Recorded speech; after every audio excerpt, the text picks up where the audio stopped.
तो special report में सबसे पहले बात कर लेते हैं विधानसभा उपचुनाव की। आपको बता दें कि उपचुनाव से जुड़ी महा कवरेज लगातार जी राजस्थान पर आप देख रहे हैं और आपको बता दें कि नामांकन का आज आखिरी दिन है। कांग्रेस प्रत्याशी अनिल शर्मा ने अपना नामांकन भर दिया है। ये बड़ी अपडेट इस वक्त आपके सामने।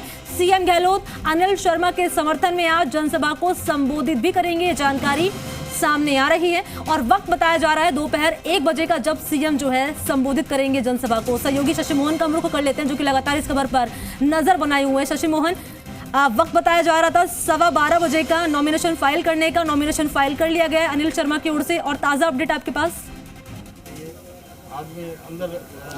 देखिए, अनिल शर्मा ने नॉमिनेशन फाइल कर दिया है और नॉमिनेशन फाइल करने के बाद अब वो सभा स्थल रवाना होने की तैयारी कर रहे हैं, जहां पर मुख्यमंत्री अशोक गहलोत, पीसीसी चीफ गोविंद सिंह डोटासरा, ब्रजेंद्र ओला और आसपास के विधानसभा क्षेत्रों के जो कांग्रेसी विधायक हैं वो सभी पहुंच रहे हैं और राजीव गांधी मैदान पर। ये जूस और आइसक्रीम शॉप चलाते हैं और हर महीने 3 लाख तक कमाते हैं। आपको शुरू करना है, इनसे सीखना है तो फ्रीडम ऐप को अभी डाउनलोड कीजिए। ये सभा का आयोजन करेंगे और इस सभा के जरिए एक मैसेज देने की कोशिश करेंगे कि उनकी पार्टी किस तरीके से अलग है, उनके पास में कितने लोगों का जन समर्थन है। कल जो अशोक पीछा की चुनावी रैली हुई उसके बाद में बड़ी लकीर खींचने की कोशिश अनिल शर्मा की तरफ से दिखाई देगी और यही कारण है कि बड़ी जगह पर इन्होंने रैली का आयोजन रखा है।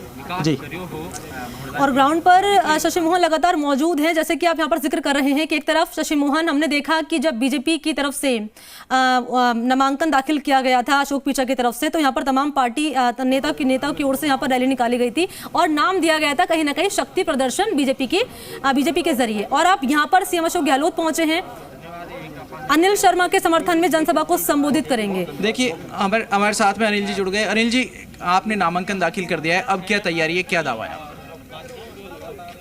निश्चित अभी नामांकन दाखिल कर दिया। सबसे पहले तो मैं पार्टी शीर्ष नेतृत्व का आभार व्यक्त करूंगा, धन्यवाद देना चाहूँगा कि उन्होंने मुझे इस योग्य समझा।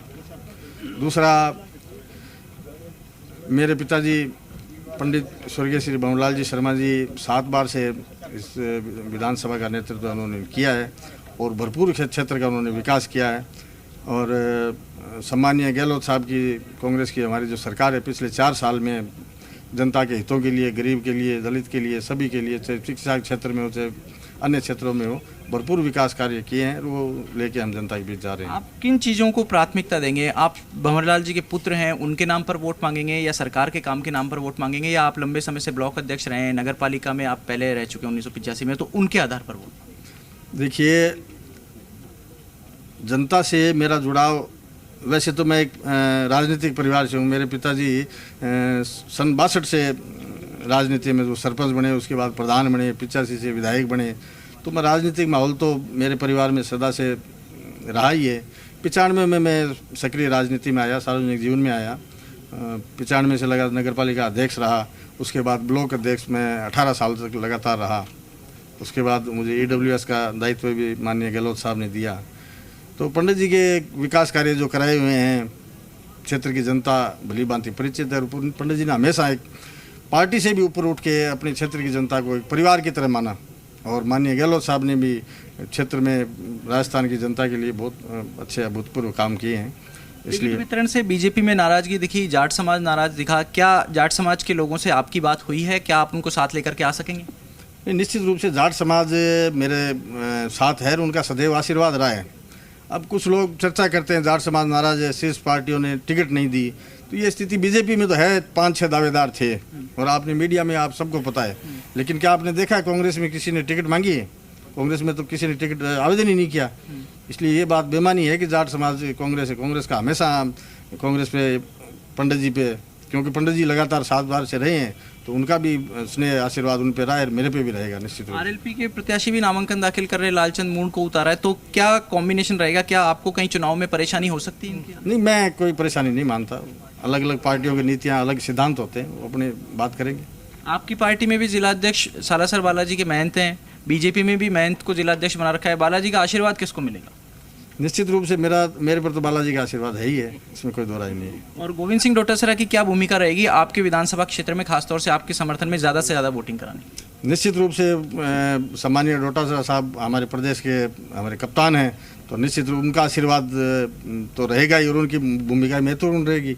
पंडित जी जितने अंतर से जीतते थे वही मार्जिन आपका रहेगा या उससे कहीं आगे जाएंगे? क्या दावा है आपका, कितने हजार से? नहीं नहीं, निश्चित रूप से मेरा ऐसा मानना है। मैं पिछले 6 दिनों में गांव के दौरे पर रहा हूँ, लोगों के बीच गया हूँ, उनका प्यार प्रेम स्नेह आशीर्वाद देखे और उनका जोश उत्साह देख के मुझे ऐसा लग रहा है कि सरदार सर के इतिहास में आज तक इतनी बड़ी जीत नहीं हुई जितनी आज सरदार सर की जनता ने मन बना लिया। बीजेपी की सभा कल गांधी चौक पर हुई, आज आरएलपी भी वहीं सभा कर रही है, आप लोग राजीव गांधी स्टेडियम में कर रहे हैं, ये अंतर क्या दिखाता है? वो अंतर आपको बखूबी नज़र आ जाएगा, आप भी वहीं आएंगे देखेंगे तो अंतर की तुलना आप कर लेना। क्या पहले दिन से लंबी लकीर खींचने की कोशिश रहेगी? निश्चित रूप से ये आपके सामने आएगा। तो ये है अनिल शर्मा जो कह रहे थे कि अभी जब राजीव गांधी मैदान पर सभा होगी तो अंतर क्या रहेगा, कितना रहेगा, ये सबके सामने आ जाएगा और वो लंबी लकीर खींचने की कोशिश करने की बात भी कह रहे हैं।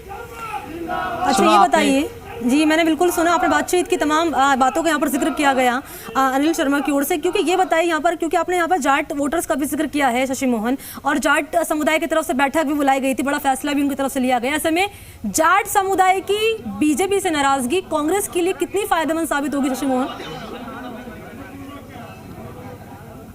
देखिए, हर किसी समाज की अपनी अहमियत होती है और जैसा हम लगातार बात करते रहे हैं, लोकतंत्र में कोई किसी एक जाति, एक समाज, एक वर्ग को साथ लेकर चले या उसके वोटों के आधार पर ही जीतने की कोशिश करे तो वो हमेशा कामयाब हो ऐसा ज़रूरी नहीं होता। ये बात सही है कि यहाँ पर जाट वोटर्स अच्छी संख्या में हैं, बीजेपी के टिकट पर दावेदारी भी जता रहे थे, लेकिन पार्टी के नेताओं को लग रहा था कि अगर जाट चेहरे को आगे लेकर के आएंगे तो हो सकता है उनके समीकरण गड़बड़ा जाएँ, क्योंकि दूसरे वर्गों को भी उन्होंने साधना चाहा था। यही कारण है कि जाट समाज के लोगों को टिकट नहीं मिलने से समाज में नाराज़गी है और ये नाराज़गी इस चुनाव में असर दिखाएगी। यही एक कारण है कि हनुमान बेनीवाल ने लालचंद मूंड जो चूरू डेयरी के अध्यक्ष रहे उनको प्रत्याशी बनाया, आज वो नामांकन दाखिल कर रहे हैं। और लालचंद मूंड जब मैदान में आते हैं तो बड़ी आशंका इस बात की है कि इसका नुकसान बीजेपी को हो सकता है, क्योंकि आमतौर पर जो सरदार शहर में ओबीसी वर्ग है वो तो बीजेपी के साथ जुड़ा ही है, जाट समाज के लोग भी बीजेपी के साथ जुड़े हुए थे और वो वोटिंग भी करते थे। ऐसा इसलिए क्योंकि बहुत अच्छी कभी भी पंडित भंवरलाल शर्मा से जाट समाज के नेताओं की यहाँ पर नहीं बनी और वो उनका विरोध करके ही आगे बढ़े। ऐसे में जो लोग आरएलपी के साथ जाएंगे, उम्मीद ये लग रही है कि वो नुकसान बीजेपी के वोटों को हो सकता है। कल शिवचंद साहू जो बीजेपी के टिकट की दावेदारी जता रहे थे उनसे भी हमारी बात हुई तो उनका कहना था किसान वर्ग आरएलपी के साथ कुछ हद तक जा सकता है और उसका नुकसान बीजेपी को उठाना पड़ सकता है। लेकिन बीजेपी की तरफ से तो ये कहा गया शशि मोहन, जब राजेंद्र राठौड़ से इसी से जुड़ा सवाल किया गया, किसानों से जुड़ा सवाल किया गया, तो उन्होंने कहा कि किसान जो है वो तो हमारे पक्ष में है। और एक चीज और शशि मोहन, ये बयान सामने आया था बीजेपी नेता की ओर से कि उपचुनाव तो कांग्रेस जीतती है, लेकिन अगर बात कर ली जाए विधानसभा चुनाव की तो वो बीजेपी जीतेगी। यानी कुल मिलाकर ये मानकर चला जाए शशि मोहन कि बीजेपी ने अंदर खाने ये तो मानकर चल लिया है कि भाई उपचुनाव तो कांग्रेस ही जीतेगी। ये बयान जो सामने आया था बीजेपी एक नेता की तरफ से। देखिए, बीजेपी के नेता अरुण सिंह की तरफ से इस तरह का बयान आया था। एक बात सतीश पूनिया की तरफ से भी आई थी, सवाल के जवाब में उन्होंने कहा था कि आमतौर पर ये फिनोमिना बन गया है कि उपचुनाव कांग्रेस जीतती है और मुख्य चुनाव बीजेपी जीतती है। तो पार्टी के ही कुछ नेता ऐसा मान रहे हैं कि यह बयान कुछ हद तक पार्टी को नुकसान पहुंचा सकता है। ऐसा मैसेज कार्यकर्ताओं में गया कि कहीं पार्टी ने हथियार तो नहीं डाल दिए, और अगर पार्टी ने चुनाव से पहले ही हथियार डाल दिए तो वो कार्यकर्ता का मनोबल कैसे बढ़ा सकेगी। इस बात को लेकर कार्यकर्ताओं में भी चर्चा होती है। लेकिन कल जब से नामांकन दाखिल किया अशोक पीचा ने, उसके बाद से बीजेपी के नेता लगातार यही दावा कर रहे हैं कि वो जीतेंगे, और ये दावा ठीक उसी तरह है जैसे चुनाव से पहले नेता अपनी अपनी जीत के दावे करते हैं, सरकार बनाने के दावे करते हैं, बहुमत के दावे करते हैं, लेकिन जब उनसे कहा जाता है कि सीटें कितनी आएंगी तो अंदाज़ा तो लगा देते हैं, लेकिन कौन कौन सी सीट हार रही है वो नहीं बता पाते। यही कारण है कि नेता सिर्फ और सिर्फ अब जीत का ही दावा कर रहे हैं, क्योंकि चुनाव से पहले अब हार की बात नहीं करना पसंद करेंगे। ठीक है, निर्दलियों का भी आप जिक्र कर लेते हैं शशि मोहन, तो निर्दलियों की भूमिका कितनी महत्वपूर्ण रहने वाली है। और एक चीज़ और मैं आपसे जानना चाहूँगी शशि मोहन, क्योंकि ये भी जानकारी सामने आई, हमने खबर भी पहुँचाई दर्शकों तक कि भंवरलाल शर्मा के जो भाई हैं श्यामलाल शर्मा, वो भी बीजेपी का दामन थामेंगे। ऐसे में ये कितनी चुनौती हो सकती है पार्टी के लिए? कांग्रेस की बात कर रही हूँ यहाँ पर। देखिए, कांग्रेस के लिए श्यामलाल शर्मा बहुत बड़ी चुनौती तो नहीं होंगे। ऐसा कई बार परिवारों में हो जाता है, राजनीतिक परिवारों में जब टिकट एक ही को मिलती है तो कई बार संघर्ष की सी स्थिति और आपसी प्रतिस्पर्धा की स्थिति बन जाती है। सहाड़ा में भी पिछले दिनों आपने देखा, जब गायत्री त्रिवेदी को टिकट दिया गया तो राजेंद्र त्रिवेदी जो पूर्व विधायक के भाई थे, तो वो भी टिकट की दावेदारी कर रहे थे, लेकिन ऐसा लगा पार्टी को कि सहानुभूति ज़्यादा गायत्री त्रिवेदी के पक्ष में होगी, इसलिए राजेंद्र त्रिवेदी को टिकट नहीं मिला। लेकिन जब 2023 के चुनाव आएंगे तो राजेंद्र त्रिवेदी अपनी दावेदारी जताएंगे।